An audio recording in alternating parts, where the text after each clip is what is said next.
These are the plaintiffs, Johnson and Owens. They purchased a puppy from the defendant, and when they got him to the vet, they were told the dog had worms and was later diagnosed with coccidia.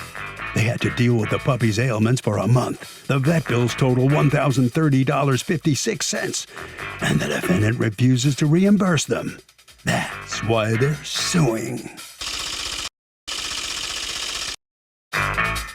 This is the defendant, Janet McCormick. She says the puppy checked out fine when the plaintiffs took him home. And then over 48 hours later, he got sick. She's sorry, but after 48 hours, she isn't responsible. The dog must have picked something up in their care, and she's not paying. She's accused of selling a sickly puppy.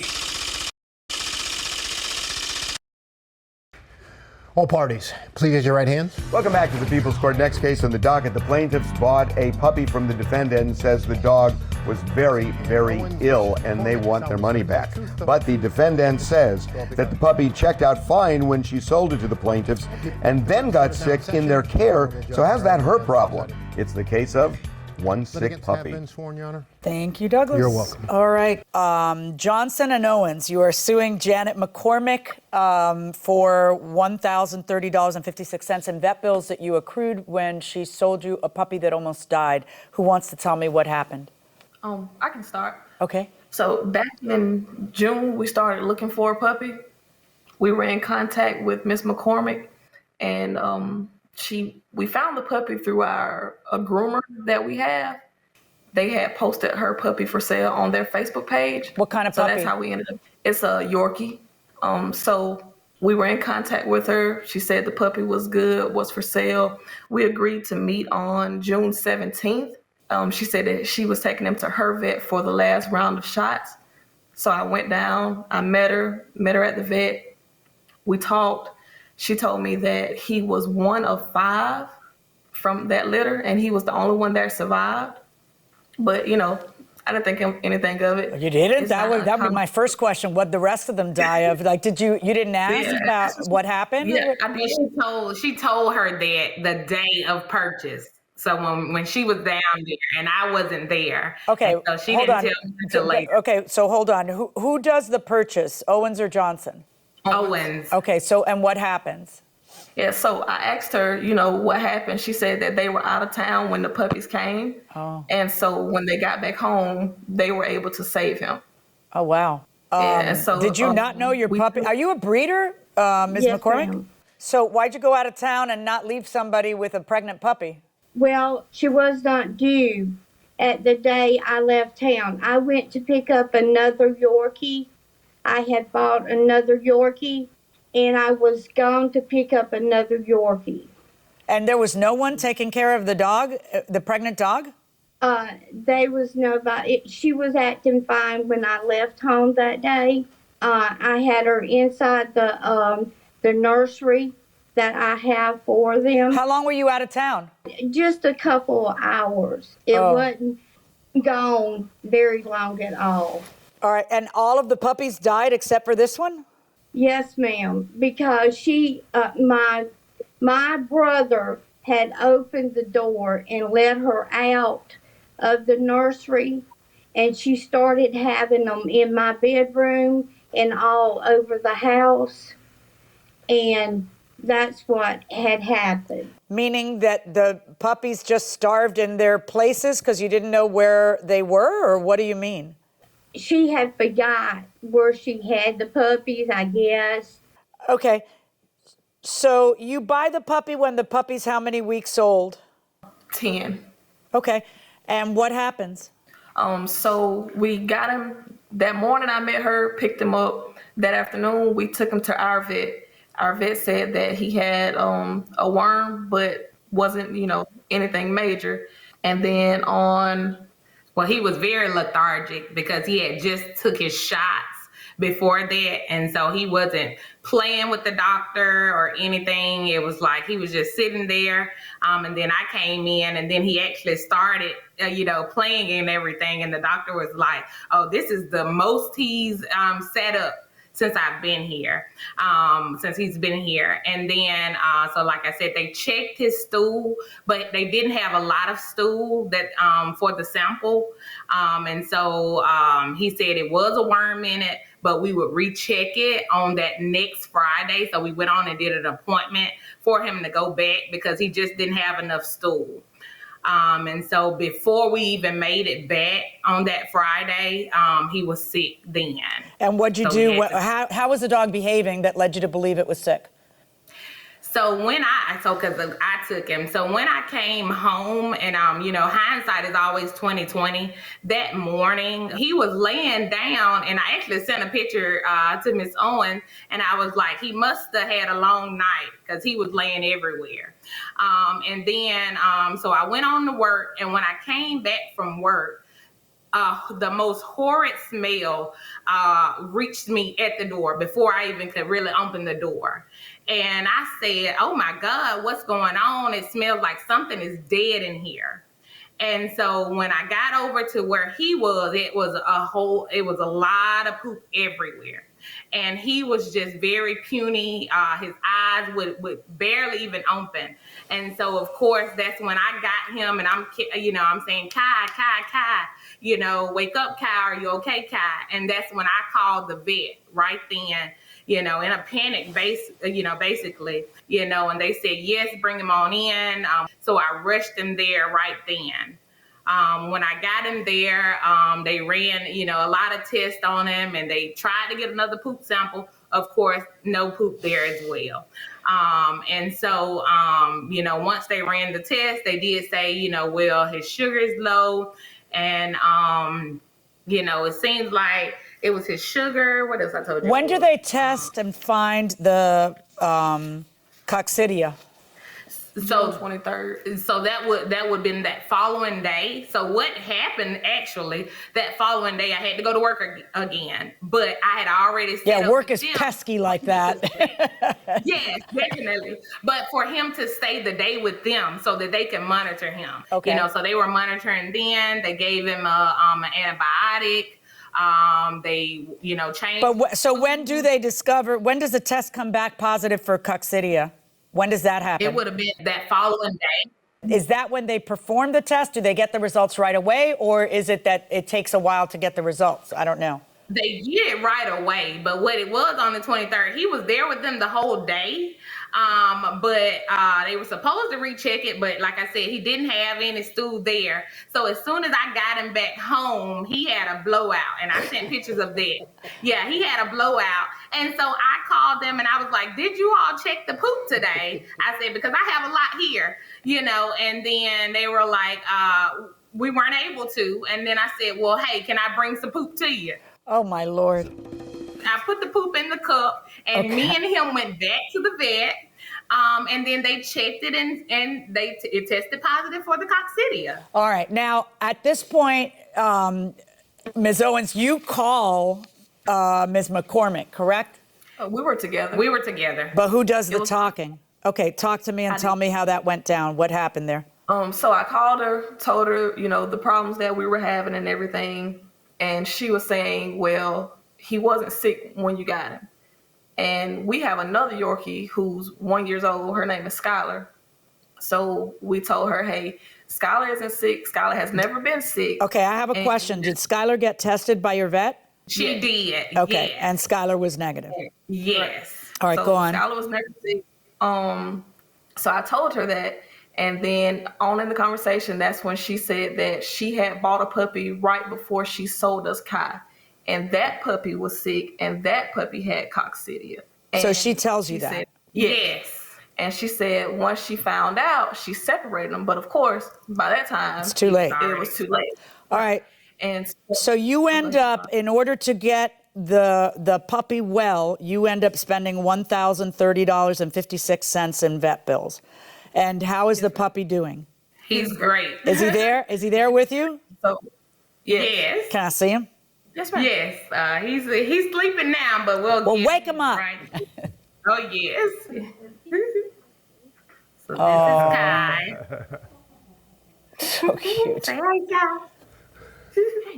Say hey, man. Oh, so cute. So let me talk to you, Ms. McCormick. So you breed Yorkies at any given time. How many Yorkies do you have surrounding you? I have 3 Yorkies right now. I have 2 males and 1 female. Okay. And which is the one that you just purchased? The one they are talking about is he's a male. A male. Okay. That was sick, and I kept him away from all my other dogs. I knew something was wrong with him, and I rushed him to the vet right when I got him. Okay, but you didn't know something was wrong with him when you bought him, because then you wouldn't have bought him. This happened afterwards. Yes, ma'am. Right. Yes, ma'am. And Okay. I picked him up. He wasn't acting right when I left the people's house. Well, then So why did you leave the people's house? I don't know why you would buy him if he wasn't acting right. I felt sorry for him, and I wanted to take care of him and So get him better. the purpose of buying the puppy was to breed, correct? No, I was just getting me another male because I wanted another male. Okay. You do say, do you not, that you didn't, well, let me just ask you outright. You didn't separate that dog from Jump Street. That dog had contact with the dog you sold, Johnson and Owens, right? No, he did not. He did not have no contact with that dog. No, he did not. Because when I got him home and I seen him so puny, I put him in that kennel. And I kept him in that kennel until I took him to the doctor. Can I ask you something, though? If the dog that you sold them has coccidia, and a dog in your house has coccidia, and their other dog doesn't have coccidia, where do we all think the coccidia came from? Because that's the key, is did the dog already have the disease when it went there? Because if you sold them a dog that had the disease, then you caused them to spend $1,030. If the dog got the disease on their watch, then they have to pay for the $1,030. I'm trying to determine where the dog got it, and it takes a few days to come out, and the dog got tested positive by day 5 that you folks had him, right? Yeah. Yeah. We took the puppy to the vet the day they got it, and it was tested for that, and it did not have. Do you have proof that the puppy was tested for that? Yes, ma'am. Okay, hold on one second. Let me see if I have it here. Okay, what on earth does this say? I have no idea what this says. Where does it say that the puppy was tested for coccidia? He signed it, the vet signed it when I went back to him and I told him I needed him to go back in his records and look to find the test results of the puppies. Okay, but I'm used to seeing this spelled out where I can read it. Like, where do you say that when I look at that, I can see that the dog tested negative for coccidia? It's right there on the fecal 2 NEG. Right, but fecal is what they tested. What they tested it for is different. What did they test for that was negative? That would be coccidia. That's what they test to do the. I mean, I need the proof of that, though, because normally when a dog is negative for this, this, and this, the bill would say what was tested, because you don't test for everything all the time. It would say the many things that were tested and that each of them were negative. But that most certainly does not prove to me that the dog was negative for coccidia. So I'm left with the dog being in your care, and you leave a pregnant dog who then has the babies all over the house because some other person opens the door and lets them, and then all the doggies die. But I'm supposed to believe that you brought home a sick puppy who you knew was sick and immediately put somewhere else. You don't seem all that careful. I got to be honest with you, Ms. McCormick. And I don't think you'd buy a sick dog. So I think the dog probably, you noticed it being sick after the dog had contact with this puppy, or at least contact in the same areas, because I'm just having a hard time believing your dog has coccidia and this dog has coccidia, but their dog must have gotten it somewhere else than the place that the dog was. Well, I know that the puppy had no contact with the other puppy. Well, did it have contact with the same house? Huh? The puppy was in the same house, but they did not have no contact. But how can I trust that you're right about that when your pregnant dog was allowed out by somebody else who was in your home and ended up killing the entire litter except for the one dog? It's not a model of careful behavior that I'm listening to. Yes, ma'am, I understand that, but I am very careful with my dog. So what they wanted was just to reimburse the vet bills. And at one point you offered them $200, but they're out $1,030.56. If they would give my back, I would have gave them the $750 back. Well, that's not what they want. I don't think they were ever going to give you back the dog they nursed back to health. That was never on the table, returning the dog. And I don't think they have to. I'm not going to do that to the dog. I care about the dog. I'm ordering you to pay the $1,030.56 verdict for the plaintiffs. Thank you. So the plaintiffs prevail. They're going to get the $1,030. Ms. McCormick, let me hear what you have to say. I just think it's unfair. I took care of my dogs, and I think whatever. I guess you're going to have to be more careful next time, especially not leave a puppy like you did. Yeah. Okay? That's right. I don't leave her no more. No, that's good. A little late for that, though. All right, how's the puppy working out? He's amazing. Around the house? But, he's a ball of energy. So I guess if we had known him before this, we would knew something was wrong because now he's everywhere. So there's been no after effect of having the coccidia, is that right? No, he's healthy, a healthy little boy. All right, well, good for you. Well, congratulations, and good for you. You're going to get your vet bills paid. Thank you. And that'll do it. Harvey? Well, Doug, I mean, the proof is in the fact that you have all of the other puppies in the litter dying because of the bacteria. That is more than enough evidence to prove that this dog was sick when it left the defendant's care. When swearing in litigants, how do you handle an atheist? Is there a way they can be sworn in without swear to God verbiage? What I always did in my courtroom is I would direct my clerk of court, who gave the oaths normally, not me, to allow the witness to swear or affirm. And you don't have to say, "So help me God," if you don't want to do it. And in fact, it's not just atheists. There are some Christians. It's very religious people who there are some a lot of very religious who say, right? "I will not swear to God," and Right. I'll affirm. There are some Quakers and other sects who read the Bible as giving them guidance to not swear on a Bible in a courtroom like that. And it was until I think around the 16th or 17th century, there really weren't perjury prosecutions in England, because the belief was that a violation of the Ninth Amendment and not bearing false testimony against your neighbor was enough to terrify people into making sure that God's vengeance was going to come upon them if they didn't tell the truth. So that was enough to motivate you. And there was a case where a Nevada publisher was being prosecuted for income tax evasion, and he wanted to testify in his case, but he told the judge, "Well, I can't take your oath."